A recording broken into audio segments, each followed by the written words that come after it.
पास था कौशिक। 15 साल का अभेद्य किला आखिर कैसे ढह गया? बंगाल में बीजेपी ने ऐतिहासिक जीत तो दर्ज की ही है, साथ ही असम और पुडुचेरी में भी भगवा लहरा रहा है। बंगाल में अमित शाह की रणनीति ने दीदी के खेला को पूरी तरीके से खत्म कर दिया।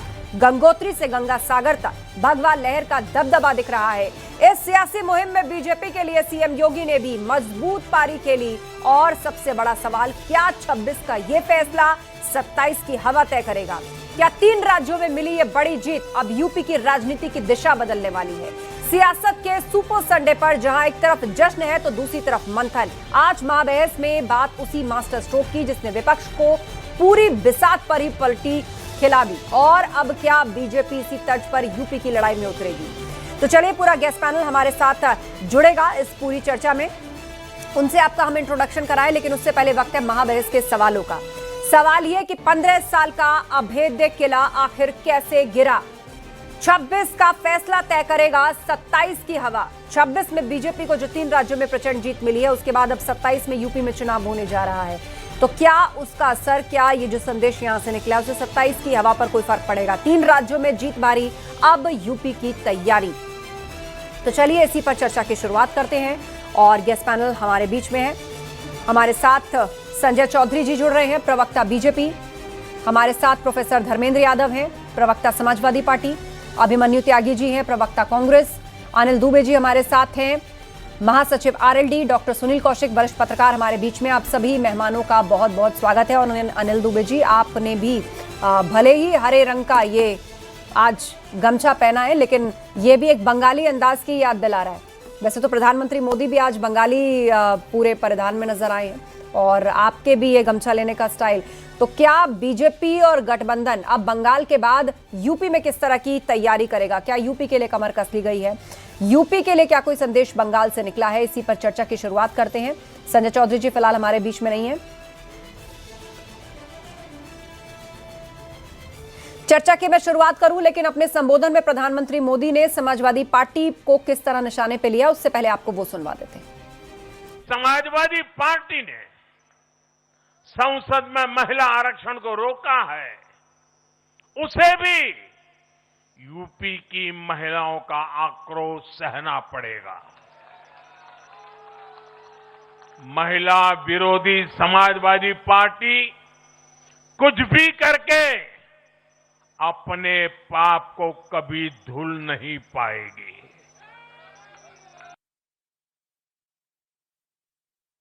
तो चलिए इसी से सवाल की शुरुआत करते हैं। धर्मेंद्र यादव जी, आप ही के पास ये सवाल, क्योंकि पश्चिम बंगाल में महिलाओं का बहुत जिक्र हुआ, महिलाओं के राइट्स की भी बात हुई, उनके रिजर्वेशन की बात हुई, उनकी सेफ्टी सिक्योरिटी की भी बात हुई, और आज उसे ही लेकर प्रधानमंत्री मोदी ने सपा पर यह वार किया है।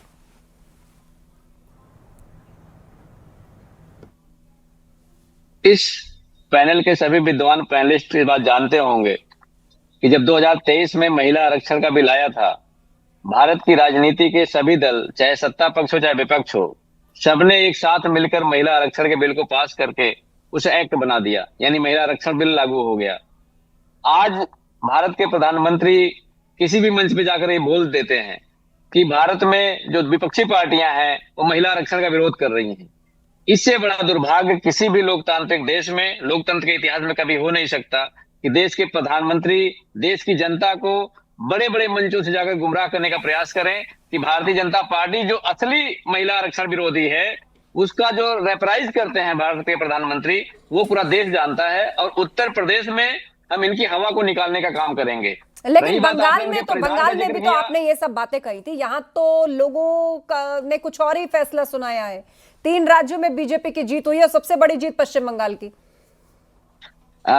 आस्था जी, आप भी सारी बातें जानती हैं, और जिस तरह से भारतीय जनता पार्टी ने वेस्ट बंगाल में सरकारी मशीनरी का दुरुपयोग किया, जिस तरह से इलेक्शन कमीशन पूरा उनको चुनाव जितवाने में लग गया, जिस तरह से भारतीय जनता पार्टी की केंद्रीय एजेंसियां काम करने में लग गई, उसके बावजूद भी ममता बनर्जी जी ने जिस मजबूती के साथ भारतीय जनता पार्टी का मुकाबला किया, आप वोटों के परसेंटेज को अगर आप देखेंगे तो वोटों के परसेंटेज में बहुत ज्यादा अंतर नहीं आया है। ये भारतीय जनता पार्टी की जो मशीनरी की कैलकुलेशन है, उसके बारे में जरूर विचार विमर्श हम लोग करेंगे। और मैं आपको फिर दावा करता हूं कि 2022 में भारतीय जनता पार्टी भी हवा बनाई थी उत्तर प्रदेश में, लेकिन 2024 में समाजवादी पार्टी ने भारतीय जनता पार्टी के जो सबसे बड़े रणनीतिकार हैं उनकी रणनीति को ध्वस्त कर दिया था। जो सबसे बड़ी हवा बनाने चलिए, वाले हैं, अब उनकी हवा 27 को की निकाल बारी के उन्हें है पंचर कर दिया और था। पश्चिम तो बंगाल में हमने जिस तरह की 2024 जीत में उत्तर बीजेपी प्रदेश की के हुई है, नतीजों में भारतीय टीएमसी को जनता भी पार्टी की बहुत रणनीति को टीएमसी ध्वस्त की किया है। भी उनकी जो हवा को यहाँ हमने पर पंचर सरकार किया है। रही उसके भी किले को बहुत अभेद्य माना जाता था, लेकिन आखिरकार बीजेपी ने उसमें सेंध लगा ही दी और एक बड़े रिकॉर्ड मार्जिन से यहाँ पर बीजेपी सरकार बनाने जा रही है। संजय जी, प्रधानमंत्री ने एक और बात कही, उन्होंने कहा कि गंगा जी के साथ साथ ब्रह्मपुत्र का भी हम पर बहुत आशीर्वाद रहा और मां कामाख्या का भी आशीर्वाद रहा, यानी उनका इशारा यहां पश्चिम बंगाल के साथ साथ असम पर भी। देखिए, निश्चित रूप से इस बार के 5 राज्यों के चुनाव के संदेश बहुत साफ हैं। क्लियर संदेश है कि जहां जहां भारतीय जनता पार्टी की सरकार शासन में है, जनता उनके कामों को देखते हुए उन सरकार को रिपीट कर रही है। पुडुचेरी में दूसरी बार बना रही है, असम में तीसरी बार बना रही है। और जिन राज्यों में इन विपक्षी दलों की सरकार है, वो जनता की अपेक्षा पर खरी नहीं उतर पा रही है, इसलिए जनता उन्हें हटाकर कूड़ेदान में फेंक रही है। दूसरी बात उत्तर प्रदेश के संबंध में, उत्तर प्रदेश में जो विपक्ष के नेता हैं, वो जब मध्य प्रदेश जाते हैं तो कमलनाथ खत्म हो जाते हैं, महाराष्ट्र जाते हैं तो वहां उद्धव खत्म हो जाते हैं, अगर हरियाणा जाते हैं तो वहां हुड्डा का डिब्बा गोल हो जाता है, दिल्ली जाते हैं तो केजरीवाल साफ हो जाते हैं, बिहार जाते हैं तो तेजस्वी हार जाते हैं, और अगर बंगाल जाते हैं तो ममता बनर्जी का भी डिब्बा गोल हो जाता है।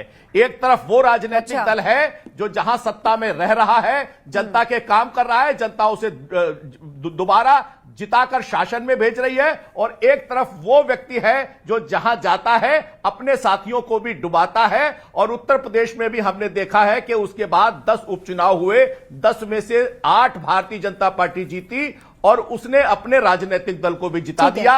एक तरफ जीत की गारंटी और दूसरी तरफ हार का नमूना एकदम सामने है। तो उत्तर प्रदेश के लिए संदेश कि भारतीय जनता पार्टी के नेतृत्व में तीसरी बार जोरदार सरकार और ऐसा विपक्ष जो जाने पर खुद तो हारता ही है, अपने साथियों को भी हरा देता है। तो धर्मेंद्र यादव जी मुस्कुरा रहे हैं, मैं लौटूंगी, वो टिप्पणी जरूर इस पर करना चाहेंगे, और लेकिन उससे पहले अभिमन्यु त्यागी जी, कांग्रेस का तो बहुत समय तक खाता भी नहीं खुला था, लेकिन एक सीट पर बढ़त बनाई आखिरकार कांग्रेस ने पश्चिम बंगाल के अंदर। हालांकि केरल में आपको बड़ी जीत हासिल हुई है और इसके अलावा तमिलनाडु से भी आपको ऑफर है, और ये जो कुल मिलाकर चुनाव रहे वो कांग्रेस के लिए भी कुछ पॉजिटिव संदेश लेकर आए हैं। अभिमन्यु जी।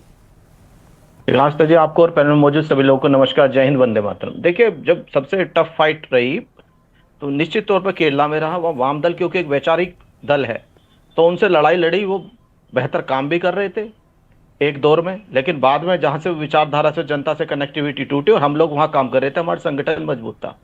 और देखिए, जहां तक बाकी राज्यों की बात है तो चाहे पश्चिम बंगाल की बात हो, चाहे आसाम की बात हो, तो वहां हम सिर्फ भाजपा से ही नहीं, अलग से भी साथ में इलेक्शन कमीशन, ईडी, सीबीआई समेत तमाम जो भाजपा से जुड़े जो संगठन है उनसे भी लड़ रहे थे, और एक्सपोर्टेड नेताओं से भी लड़ रहे थे जो एक दौर में कांग्रेस के नेता थे, आज वो टीएमसी में थे, तो कुछ भाजपा में भी थे।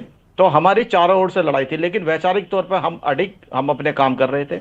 निश्चित तौर पर जहां जीत हुई है वहां बधाई हो, जहां हम हारे हैं वहां जो जीते हैं उन लोगों को बधाई हो, जहां हम हारे हैं वहां इसकी हम समीक्षा करें। ठीक है, हमारे साथ इस वक्त अनिल दुबे जी भी हैं, महासचिव आरएलडी। अनिल दुबे जी, आज 5 राज्यों के चुनाव नतीजों से क्या यूपी के लिए कोई संदेश निकला है? देखिए आस्था जी, संदेश तो बिल्कुल स्पष्ट है कि एनडीए के ऊपर जनता का विश्वास बढ़ा है, और पश्चिमी बंगाल में जो जीत करके आए हैं उससे तो एकदम स्पष्ट हो गया कि एनडीए की जो दशा है, वो दिशा है, वो बिल्कुल जनता के हिसाब से है। एनडीए जनता के विश्वास को जीतने में सफल है, इसलिए जो है पश्चिम बंगाल में भी एनडीए की जीत होकर के आई है। और जो ये परिणाम आए हैं, 5 राज्यों के परिणाम आए हैं, 3 राज्यों में एनडीए की सरकार बनने जा रही है, और इन 2 राज्यों में दूसरे दलों की सरकार है। लेकिन जो बहुतायत में जो जिस तरह का फैसला जनता ने दिया है वो एनडीए की सरकार पर, मोदी जी की नीतियों पर उन्होंने मोहर लगाई है कि इनके रहने से देश का फायदा है, देश की जनता का फायदा है, देश के लोग खुशहाल होंगे, सभी लोग सुरक्षित रहेंगे, ये मोहर लगाई है। और मैं समझता हूं कि उत्तर प्रदेश में भी जिस तरह से यहाँ पर योगी जी के नेतृत्व में काम हो रहा है, किसान, मजदूर, नौजवान सभी लोग खुशहाल हैं, सभी लोग अपने आप को सुरक्षित महसूस कर रहे हैं, तो आने वाले समय में जो 2027 का चुनाव होगा, निश्चित रूप से एनडीए यहाँ पर फिर से सरकार बनाएगा और अपने गठबंधन के साथियों को लेकर के। मैं आपको बताऊं कि पश्चिमी उत्तर प्रदेश में हमारे नेता माननीय जयंत चौधरी जी की सभाओं में, अभी कल मेरठ में सभा हुई, इसके पहले मुजफ्फरनगर में सभा हुई थी और मंगलौर, हरिद्वार में सभा हुई, तो इन सभाओं में जिस तरह से भीड़ उमड़ करके आ रही है, जिस तरह से एनडीए के साथ हमारे गठबंधन को हर जनता का, किसानों का समर्थन मिल रहा है, वो निश्चित रूप से ये दर्शाता है कि 2027 में पुनः योगी जी की और माननीय जयंत चौधरी जी की जो जोड़ी है उत्तर प्रदेश में, ये फिर से कामयाब होगी। ठीक है, धर्मेंद्र जी। आस्था जी, भारतीय जनता पार्टी का चरित्र और इतिहास पूरा देश जानता है। भारतीय जनता पार्टी ने जिसके साथ गठबंधन किया उसे पूरी तरह से नेस्ताभूत करने का काम किया। शिवसेना को आपने देखा किस तरह से भारतीय जनता पार्टी ने तोड़ा, चिराग पासवान की पार्टी को बिहार में किस तरह से भारतीय जनता पार्टी ने तोड़ा, ये सब पूरा देश जानता है। अकाली दल को किस तरह से भारतीय जनता पार्टी ने तोड़ा और उसे खत्म करने का काम किया, ये पूरा देश जानता है। और मुझे लगता है कि बीएसपी को भी अगर आप देखेंगे, भारतीय जनता पार्टी के गठबंधन थे, आज भारत बीएसपी की क्या स्थिति है। और सबसे बड़ा जो उदाहरण इस भारत की राजनीति में है, जिसको मैं कहूंगा कि भारतीय जनता पार्टी के द्वारा राजनीतिक जेनोसाइड जिसको कहते हैं, राजनीतिक दलों का जेनोसाइड करना बोलेंगे उसे, एक प्रदेश के मुख्यमंत्री को राज्यसभा सांसद बना देना, ये भारतीय जनता पार्टी की लोकतंत्र पर सबसे काले अध्याय में लिखा जाएगा। और उसका जस्टिफिकेशन भारतीय जनता पार्टी के सबसे बड़े नेता प्रधानमंत्री मोदी से लेकर के इनके पन्ना प्रमुख तक दे देते हैं। तो भारतीय जनता पार्टी अलोकतांत्रिक तरीके से जो काम करती है उसको रेफराइज करने के लिए एक नया सिस्टम डेवलप करती है। जैसे महिला आरक्षण पर भारतीय जनता पार्टी महिलाओं को आरक्षण नहीं देना चाहती है, उस बात को भारतीय जनता पार्टी ने रिवर्स गेयर लगा करके पूरे विपक्षी दलों पर उसका ठीकरा फोड़ने का काम किया। और जो उनके बेईमानी है चुनाव में, उस बेईमानी को ढकने के लिए, उस बेईमानी को जस्टिफाई करने के लिए भारतीय जनता पार्टी एक टूलकिट तैयार करती है और पूरे देश के सामने गलत तरीके से पेश करती है। आम आदमी पार्टी के राहुल तो देखिए दोनों पक्ष कर रहे थे, तो भारतीय जनता पार्टी सत्ता पक्ष भी पेश कर रहा था कि विपक्ष नहीं आने देना चाहता, आप भी पेश कर रहे थे कि सरकार की नीयत नहीं है। लेकिन बात यह है कि बंगालीज को आखिर समझ किसकी बात आई, किस पर उन्होंने मोहर लगाई। हमारे साथ सुनील कौशिक जी हैं, वरिष्ठ पत्रकार। सुनील जी, पश्चिम बंगाल के रिजल्ट के बाद अब चर्चा यूपी को लेकर तेज हो गई है। टीएमसी एक धड़ा यह था कि जो सिरे से एग्जिट पोल्स को नकार रहा था और ये कह रहा था कि हाँ ठीक है, जनता ने मैंडेट दिया है, क्लियर कट मैंडेट दिया है, लेकिन ये ठीक उल्टा भी हो सकता है। एक तरफ बीजेपी का कॉन्फिडेंस था, दूसरी तरफ बहुत सारे एक्सपर्ट्स मान रहे थे कि नहीं, ये अभेद्य किला है और तृणमूल कांग्रेस यानी ममता बनर्जी को बंगाल से कोई नहीं हटा सकता सियासत से। पर आज देखिए 92% से ज्यादा वोटिंग और यहां बीजेपी की भगवा लहर चल पड़ी। उसके बाद अब यूपी को लेकर चर्चाएं तेज हो गई हैं। देखो आस्था जी, समाजवादी पार्टी का अभी भी कॉन्फिडेंस है। तो 2024 में जिस तरीके से प्रचंड जीत समाजवादी पार्टी की हुई, उस कॉन्फिडेंस के साथ आज भी प्रवक्ता उनके राष्ट्रीय अध्यक्ष कहते हैं। लेकिन आस्था जी, एक और देखना होगा कि पश्चिम बंगाल में उत्तर प्रदेश के मुख्यमंत्री जी ने जो जो कहा, उसका जवाब ममता बनर्जी ने नहीं दिया, उसका जवाब टीएमसी के नेताओं ने नहीं दिया, उसका हर रोज जवाब अखिलेश यादव जी ने दिया। तो ऐसा लग रहा था कि उत्तर प्रदेश में अखिलेश यादव जी या समाजवादी पार्टी रह करके चुनाव टीएमसी का लड़ रही है। जितनी बयानबाजी, जो बातें प्रदेश के मुख्यमंत्री ने पश्चिम बंगाल की रैलियों में रखा, उस हर एक सवाल का जवाब, हर एक बात का जवाब समाजवादी पार्टी ने उत्तर प्रदेश में रह करके दिया।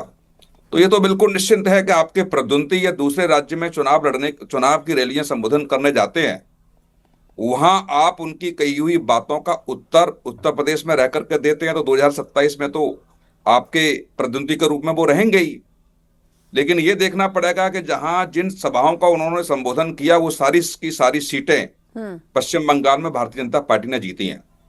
पश्चिम बंगाल में 90% से ऊपर सीटें यदि योगी जी ने जो रैलियां संबोधित की, यदि वो विधानसभाएं सीटें जीती हैं, तो निश्चित तौर से इसका जवाब 2027 के विधानसभा चुनावों में भी समाजवादी पार्टी को देखना पड़ेगा।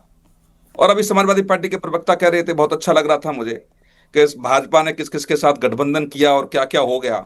मुलायम सिंह यादव पहली बार मुख्यमंत्री किसके सहयोग से बने, तो क्या वो समाजवादी पार्टी पे भी लागू होता है जो अन्य राजनीतिक दलों पे लागू हो रहा है? निश्चित तौर से आस्था जी, विचारधाराएं, व्यवस्थाएं हर चुनाव में बदलती रहती हैं। पीडीएफ के साथ भारतीय जनता पार्टी ने यदि गठबंधन किया तो विचारधारा के साथ नहीं किया, उनकी व्यवस्थाओं को समझने के लिए किया। तो आज जो भी व्यवस्था पश्चिम बंगाल के चुनाव में या 5 राज्यों में देखने को मिली, समाजवादी पार्टी को उसका मंथन करना पड़ेगा। या समाजवादी पार्टी ईमानदारी से मंथन नहीं कर पाएगी तो वही रिजल्ट होगा जो इन 5 राज्यों में है। आप मशीनरी के दुरुपयोग की बात तो आप कह रहे हैं, लेकिन आप ही के इंडी गठबंधन लेकिन अभी तक ये साथ ही ममता बनर्जी ने नहीं लगाया है। आप देखिए नहीं, वो इंडी गठबंधन में आप देखिए ना, कांग्रेस ने भी नहीं लगाया। कह रही है, ये कांग्रेस कह रही है, लेकिन जब से रुझान नतीजों में तब्दील होने शुरू हुए, एक बार जरूर वो मीडिया के सामने आई और उन्होंने कहा कि भाई अभी आप बूथ पे बने रहें, और कार्यकर्ताओं को वो कह रही थी वापस ना आए, अभी कई राउंड की काउंटिंग बाकी है। लेकिन नतीजे जब ये तय हो गया कि भाई बीजेपी यहाँ सरकार बना रही है, वो भी 200 पार जा करके, उसके बाद से अभी तक कोई आरोप ममता बनर्जी ने नहीं लगाया है। कुछ भी हो, लेकिन टीएमसी ने चुनाव बहुत जोरदारी के साथ लड़ा। बिल्कुल, जो जवाब देना चाहिए था उनके छोटे कार्यकर्ता से लेके बड़े कार्यकर्ता तक भारतीय जनता पार्टी को दिया। और मैं ये दावे के साथ कह रहा हूं, पूरे भारतवर्ष में यदि पश्चिम बंगाल में विपक्ष में रहते हुए भारतीय जनता पार्टी का प्रतिरोध किया है तो तृणमूल कांग्रेस ने किया है, इसमें कोई दो राय नहीं है। और मैं ये भी कह दूं कि आज ममता बनर्जी नहीं हारी है, ममता बनर्जी के लोग हारे हैं, ममता बनर्जी की टीम हारी है, और ममता बनर्जी ने जो ब्लूप्रिंट तैयार किया था वो हारा है। आज भी आप देखिए कि ममता बनर्जी के चेहरे पर कुछ भी सिकर रही हो, लड़खड़ा रहे हो उनके शब्द, लेकिन कॉन्फिडेंस की आज भी ममता बनर्जी में कमी आस्था जी नहीं है। दूसरा, आप ही के डिबेट में कांग्रेस के प्रवक्ता ने स्वीकार कर लिया कि हम लोकतंत्र का स्वागत करते हैं, जहां हम जीते हैं वहां बधाई, और जहां आ रहे हैं हम तो हम मंथन उसका करेंगे, आत्म मंथन करेंगे। यही लोकतंत्र में होना चाहिए। जी जी, संजय चौधरी जी। देखिए, मुझे लगता है कि बंगाल का जो मर्ज था, बंगाल का मर्ज था कि वहां का मतदाता भय के कारण वोट डालने के लिए नहीं जा पाता था। वहां का मर्ज था कि चुनाव के अंदर हत्याएं होती थी। वहां का मर्ज था कि अपराधी जनता पर हावी था। और आप देखिए, यही चरित्र तो समाजवादी पार्टी का है। 2017 के पहले क्या था?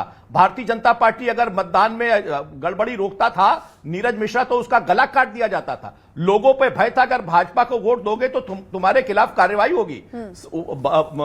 उत्तर प्रदेश की जनता ने देखा है कि कैसे एक अतीक अहमद के खिलाफ अगर राजू पाल जीत जाता है तो राजू पाल विधायक होते हुए भी जीते जी प्रयागराज की धरती पर दौड़ा दौड़ा कर मार दिया जाता है। तो मुझे लगता है कि बंगाल का जो मर्ज था, उत्तर प्रदेश के मुख्यमंत्री योगी आदित्यनाथ जी ने यहां पर उत्तर प्रदेश में उस मर्ज का माकूल इलाज किया है। जनता यह जानती है और इसीलिए जनता दोबारा ये कोई गलती करने वाली नहीं है। समाजवादी पार्टी को तो चिमटे से भी छूने वाली नहीं है। और यही संदेश है, मुझे लगता है कि 5 राज्यों का संदेश स्पष्ट है। जहां भाजपा है वहां उसे रिपीट करना है, और जहां विपक्ष है वहां उसे कूड़ेदान के ढेर में जाना है। आस्था जी, समाजवादी पार्टी जो भी allegation Election Commission of India पे लगा रही है, तथ्यों के आधार पर लगा रही है। रामपुर के उपचुनाव के पूरे देश ने देखा कि भारतीय जनता पार्टी योगी सरकार की पुलिस ने पिस्टल महिला की छाती पर लगा दिया कि तुम्हें वोट डालने नहीं जाने देंगे। इससे बड़ा गुंडा कोई हो सकता है क्या? गुंडों के जो सबसे बड़े सरगना है, संरक्षक है, उत्तर प्रदेश के मुख्यमंत्री हैं, इसलिए उस पर कार्रवाई नहीं हुई आज तक। रामपुर के चुनाव को मैंने बताया, मिल्कीपुर का उपचुनाव था, भारतीय जनता पार्टी के गुंडा वोट डाला, उसके बाद वीडियो बनाया, वीडियो सोशल मीडिया पे पोस्ट किया, लेकिन आज तक कोई कार्रवाई नहीं हुई। ये भारतीय जनता पार्टी, मुद्दे बहुत सारे हैं। और अब पश्चिम बंगाल में चुनाव खत्म हुआ है, तो जो अगला बैटल ग्राउंड पॉलिटिकली सबसे बड़ा रहने वाला है, जिस पर सबसे ज्यादा सबकी नजरें हैं, वो है उत्तर प्रदेश। क्योंकि यहां लोकसभा चुनावों के अंदर भी हमने देखा था बीजेपी की उम्मीद से उलट रिजल्ट आए थे। लेकिन अब पश्चिम बंगाल जैसे राज्य में बड़ी जीत हासिल करने के बाद अब उत्तर प्रदेश की जनता को क्या कोई संदेश मिला है?